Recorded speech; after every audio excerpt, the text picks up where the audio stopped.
that's a negative. And then we're at 0 again. And then greater than 5, so plug it into here. Pick a number like 10. 6, so exciting. 6 minus 5 is 1. 6 plus 1 is 7, that's positive times positive. It's just a positive. It's a positive. So, here's what it looks like. Positive tells us up. 0 means it flattened out, right? Because this is a positive slope, a slope of 0, a negative slope, slope of 0, and a positive slope. So the green arrows, the way they're connected, though that is the shape of my original function. Oh, but we found 2 points. 5, negative 91, and negative 117. So on the graph, 2 points that I know, negative 1, 17. I'm going to make these 20, 20, 40, 60, 80, 100, negative 20, negative 40, negative 60, negative 80, negative 100. Negative 91, 1, 2, 3, 4, 5, and down here, and there. 1, 2, 3, 4, 5. So, what I know, roughly, is this, right? It looks something like this. It's a sketch. You're supposed to have an idea of what it looks like. So at this point, you don't know if it's a curve or if it's points or whatever. No, you know it's a curve. Oh yeah, because if it's a point, you can't do the thing. Right, you recognize from here that you have a polynomial function. A polynomial function, by definition, is a smooth and continuous curve. Okay.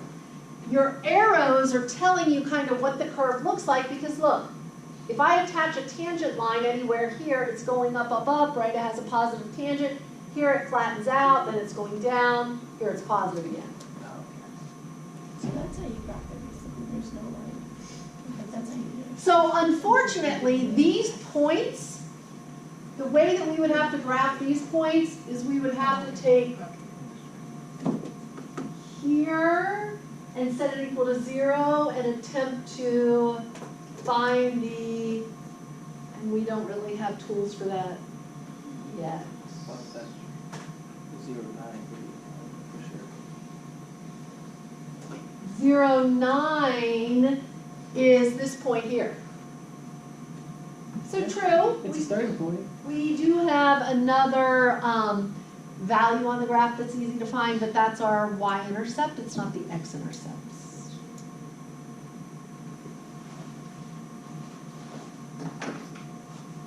Okay. First derivative, we set it equal to 0. That's how we find the critical numbers. We make the sign diagram. We find the values of the relative max and the relative min, which means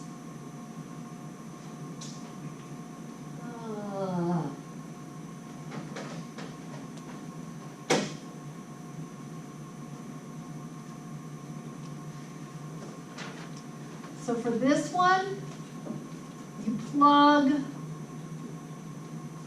the critical number values into the original function. That's how you're going to get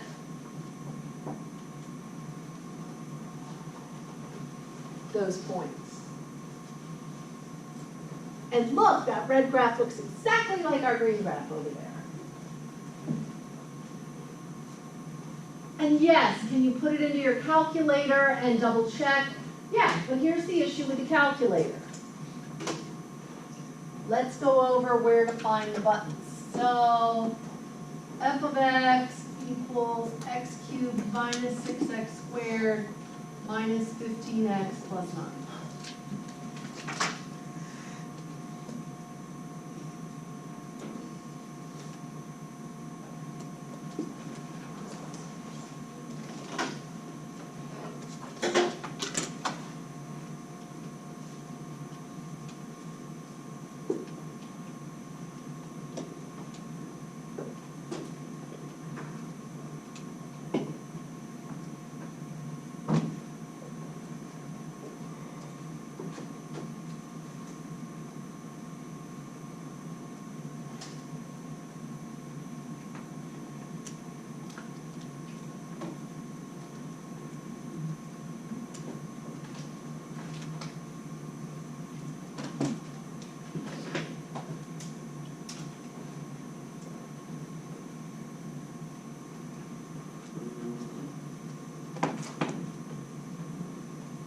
Okay, everybody got what they want from this slide, which you're still copying board up there.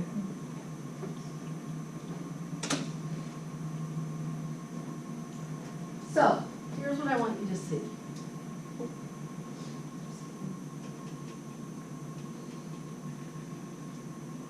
So here's the little calculator. I put in y equals x cubed minus 6x squared minus 15x plus 9. And if I don't know what was in here before, so I'm going to say zoom standard, which is number 6. And do you see where zoom standard, this is doing you no favors whatsoever. You're like, I don't know about all this. But if you've already graphed it and you know what your critical numbers are, we can go in here. You want to go to window, because we want to resize the window. You're looking at the window like this, really tiny. We need it bigger, because our numbers go up to 17 and down to negative 91. So I'm going to resize this graph the way I like it. I'm going to say window. Instead of negative 10 to 10 on the x's, I'm only going to go, oh, 10 to 10 is okay.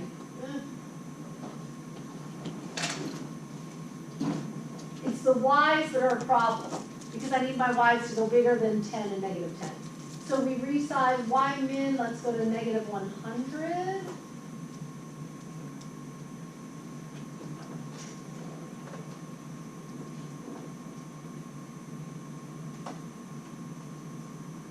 And max,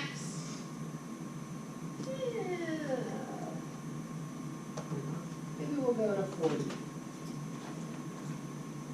And I'm going to change the scale so I don't have a ton of little dots. I'm just going to use my scale of 10. And graph.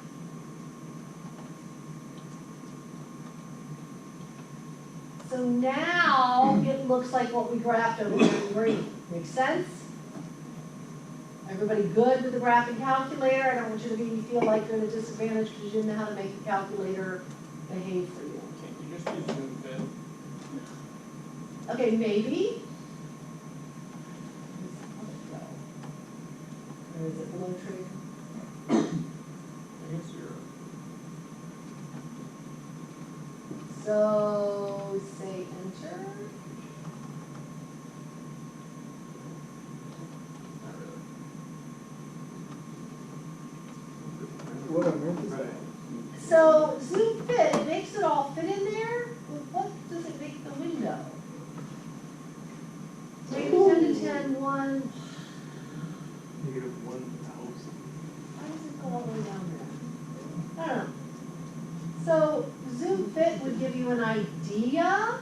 Because your number's supposed to be at 14, 41. No, he just said pick zoom fit. That's why I was trying it. Usually it should work. I'm just kind of weird. I don't know. Maybe it just doesn't like us. And it might be that on the newer operating systems, they're nicer with the zoom fit, like those of you working on I got the same thing we got. Yeah. I don't know. It gives you an idea that it should be like, oh yeah, and you can look at that and be like, those look related. You're not supposed to be using the calculator anyway, you're supposed to be doing it the longhand way, you're just supposed to check your work with this. We could zoom in from here maybe. Well, then you can just edit the zoom. Right, you could just keep zooming in and out. I just never have luck with that. I'd rather just change the window to numbers that I like. That's me personally. See, I just Feel free to press any of those buttons and do it any way you want. Well, I mean, you could press zoom fit and then go to window and change it. Oh, true, you can change it from there. Change your min. Oh. Dramatic.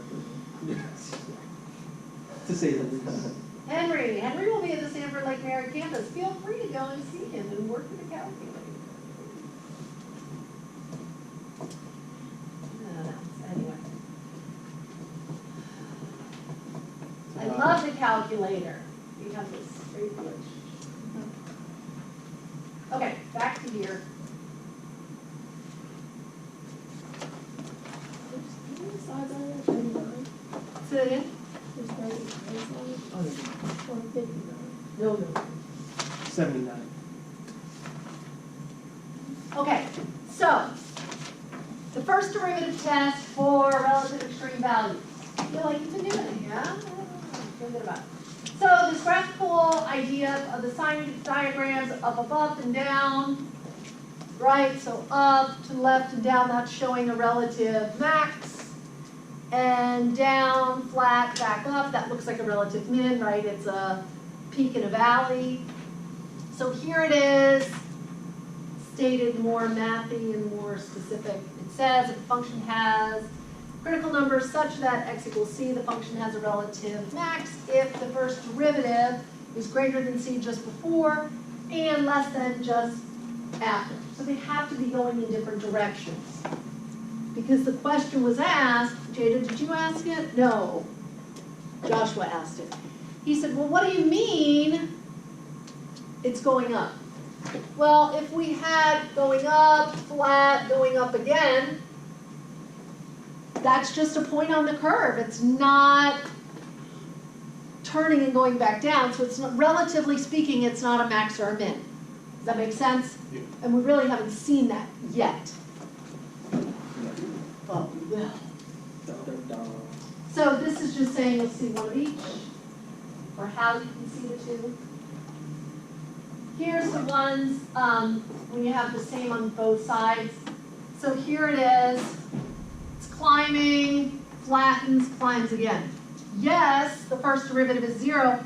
It does not. It's a critical number. It's not necessarily a relative max or min. You cannot jump to that conclusion.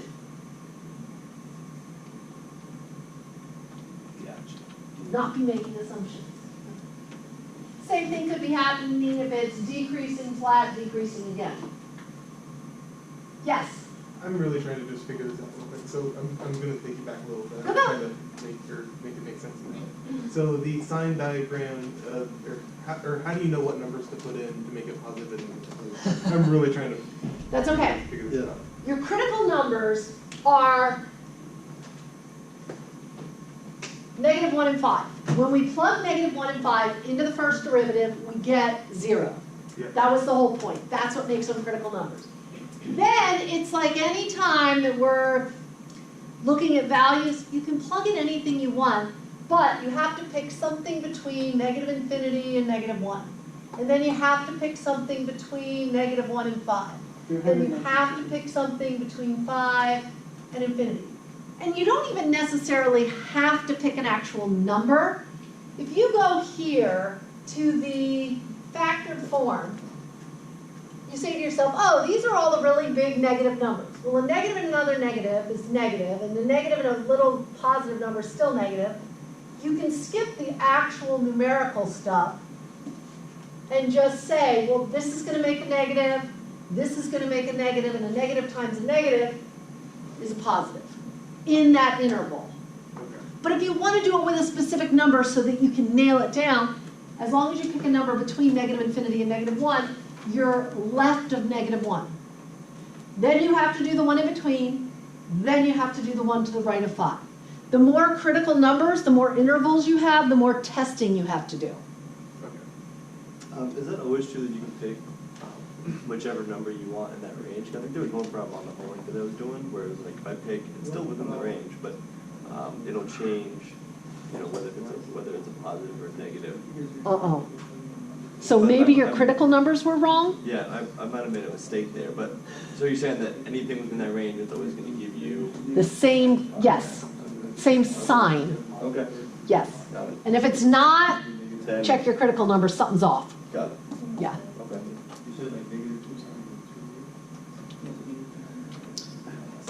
Parker, you guys good? Yeah. Okay, are you better here now? Yes, much so. Thank you so much. Okay.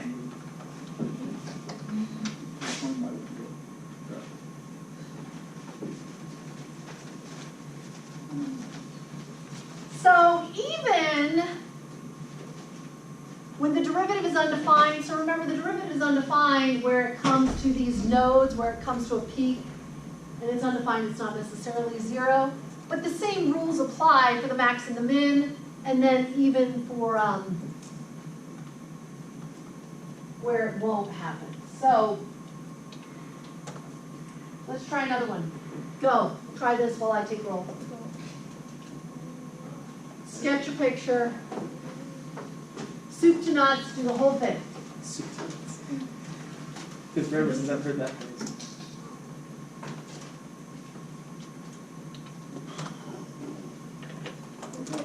Is it different, the way that you were showing it up there, is it different on this calculator? No. It was giving me an arrow sign.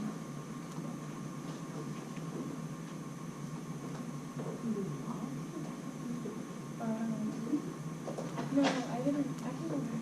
Maybe I was reading really good. This is why it's a problem.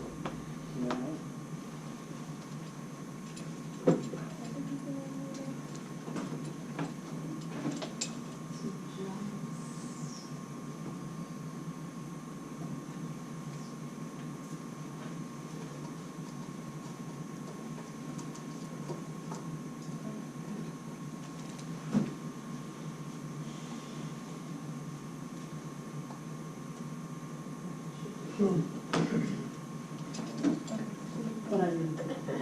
Oh, okay. They finished like really fast. So I was like, maybe I could